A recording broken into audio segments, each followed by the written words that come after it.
அஸ்ஸலாமு அலைக்கும். இந்த துனியாவில் அல்லாஹுவை மறுத்து கொண்டிருந்த மனிதர்கள் மறுமை நாளில் அவர்கள் முகங்களால் நடத்தி இழுத்து செல்லப்பட்டு கொண்டு வருவார்கள். உலகத்தில் கால்ட்டு நடக்கிறோம், மறுமை நாளில் முகங்களால் அல்லாஹ் நடக்க வைப்பான் அப்படின்னு சொல்லப்பட்டிருக்கு. இது எங்களுக்கு ஒரு அதிர்ச்சியாகவும் ஆச்சரியமாக இருந்துச்சு. அது எப்படி முடியும் அப்படின்னு நாங்கள் கேட்டோம்.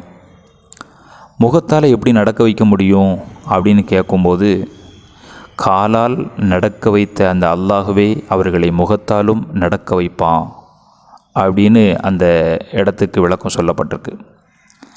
அதுபோன்று மறுமையில் செருப்பணியாதவர்களாக, ஆடை இல்லாமல் நிர்வாணமானவர்களாக ஆண்களும் பெண்களும் நிர்வாணமாகத்தான் அங்கே வருவாங்க. நிர்வாணமாக வரும்போது அவங்களுக்கு இச்சைகள் ஏற்படாதா, தவறான எண்ணங்கள்லாம் ஏற்படாதா அப்படின்னு நபியிடத்தில் கேட்கும்போது, அங்கே இருக்கிற பீதியிலும் பதற்றத்திலும் யாருக்கும் அப்படி ஒரு சிந்தனையே வராது. நம்ம துனியாவில் ஹத்னா செய்யப்பட்டிருப்போம், ஆனால் அங்கே ஹத்னா செய்யப்படாதவர்களாக பிறந்த மேனியோடு தான் அல்லாஹ்வை சந்திப்பார்கள் அப்படின்னு இந்த ஹதீஸுகளில் கூறப்பட்டிருக்கு. முதல்ல ஆடைகள் அணிவிக்கப்படுறது இப்ராஹிம் அலைஹிஸ்ஸலாத்து வஸ்ஸலாம் அவங்க தான். அவங்களுக்கு தான் ரப்பு முதல்ல ஆடையை கொடுப்பான். என் சமுதாயத்தாரில் சில பேர்கள் இடது பக்கமாக நரகத்தை நோக்கி கொண்டு செல்லப்படுவாங்க. அப்போது நான், என் ரப்பே, இவர்கள் என் தோழர்கள் அப்படின்னு சொல்லுவேன் அல்லாட்ட.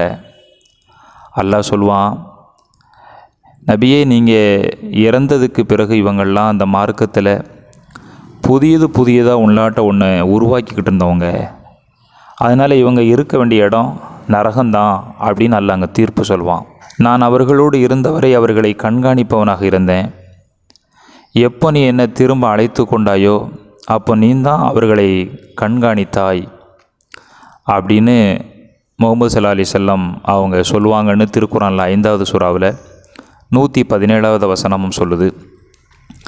உங்களுக்கு பிறகு இவர்கள் தம் குதிகால்களால் மார்க்கத்தில் இருந்து இவங்க வெளியேறிட்டாங்க, தீன் அடிப்படையில் இவங்க இல்லை அப்படின்னு அல்லாஹ் ஸல்லல்லாஹு அலைஹி வஸல்லம் அவங்களிடத்தில் கூறுவதாக இந்த ஹதீஸுகளில் கூறப்பட்டிருக்கு. சொர்க்கத்தில் முஸ்லிமானவர்களை தவிர வேறு யாரும் நுழைய முடியாது. இணை வைப்பவர்களை ஒப்பிடும்போது நீங்கள் கருப்பு காளை மாட்டின் தோலில் உள்ள வெள்ளை முடியை போன்றுதான். சுவர்க்கம் மூமின்களுக்காக வேண்டி உருவாக்கப்பட்டிருக்கு. அதுவும் பேரளவில் மூமினாக இருந்தால் அந்த சுவர்க்கத்தின் வாயிலில் கூட காற்றை கூட சுவாசித்து கொள்ள முடியாது. சுவர்க்கத்தில் வாய்ப்பு கிடைப்பது, ஒரு சாட்டையை வைக்கிற அளவுக்கு இடம் கிடைப்பது, இந்த உலகமும் இந்த உலகத்தில் உள்ள வஸ்துக்களும் நமக்கு சொந்தமாக கிடைப்பதை விட சிறந்தது அப்படின்னும் ஹதீஸுகளில் சொல்லப்பட்டிருக்கு. மறுமை நாளில் முதலில் அழைக்கப்படக்கூடியவர் ஆதம் அலைஹிஸ்ஸலாம் அவர்கள்தான். ஆதம் அலைஹிஸ்ஸலாம் அவங்களுக்கு முன் அவங்களுடைய சந்ததியினர்களும் அங்கே நிறைய பேர் இருப்பாங்க.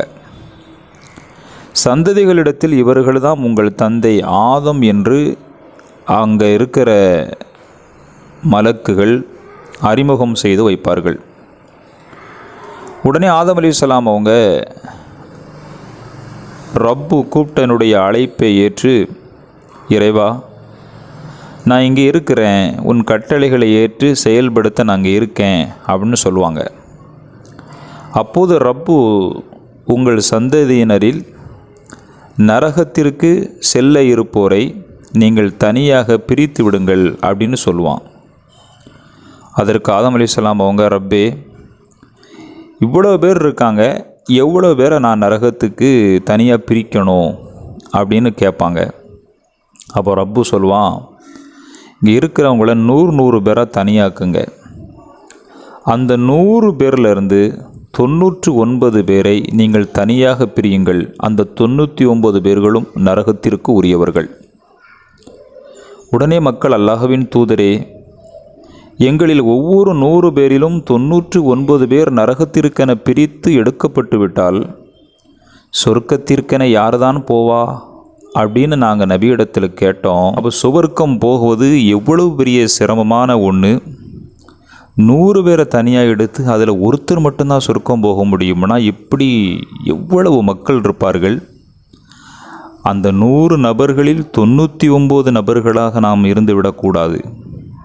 அதில் ஒருவராக அல்லாஹ் நம்மை தேர்வு செய்ய வேண்டும். அதுதான் மிகப்பெரிய பாக்கியம்.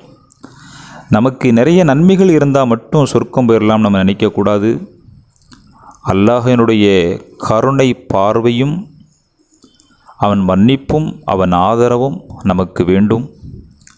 நான் நன்மை செய்துவிட்டேன் என்று இருமாப்பு கொண்டு விடாமல், நான் நன்மை செய்தாலும் அந்த நன்மை அல்லாஹுவுக்கு பிடித்தமானதாக இருக்க வேண்டும். அது அல்லாஹ்விடத்தில் கேட்டு பெற வேண்டும். ரப்பு அத்தகைய நற்செயல் செய்யக்கூடியவர்களாக அல்லாஹ் நம் அனைவர்களையும் ஆக்கியருள் புரிவானாக. இன்ஷா அல்லாஹ் நாளை இதற்கு அடுத்த ஹதீஸை பற்றி தெரிந்து கொள்வோம். அஸ்ஸலாமு அலைக்கும்.